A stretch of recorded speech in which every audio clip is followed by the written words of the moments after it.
Hi everyone, I'm DG Webster. I am a professor at Dartmouth College and I co-edited the journal Global Environmental Politics with my colleagues Susan Park from the University of Sydney and Henrik Selin from Boston University. Today I'm here to tell you about the first step in the editorial process, which is whether or not to send submitted papers out to review. So three main things that we tend to look at very closely when we're deciding to send things out to review or not. The first is fit with the journal. So is it something that's interesting or likely to be interesting to our readers?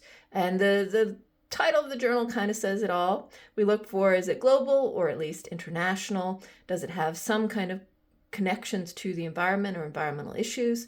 And does it have that politics connection? And probably that last one is the most common one where we end up saying, you know, this is a great piece in terms of management or in terms of business, or maybe it's a good legal piece, but it doesn't have that politics. It doesn't have issues of distribution. It doesn't have power or those kinds of things. So it doesn't have to be specifically government politics, but it does need to have that political component.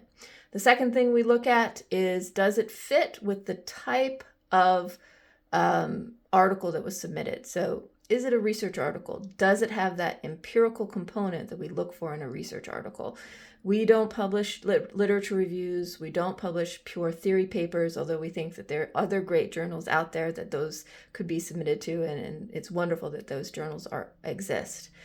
We also have research notes, which need to present either a new data set or a new empirical technique that would be of interest and of use to our readers. And then we have forum pieces, which should either bring us an interesting debate or an interesting new topic for discussion that hasn't really been considered by the academy, or which may be telling us about some ideas in terms of policy prescriptions and ways to move forward perhaps in difficult policy conditions. The last thing we look at is basically potential for publication.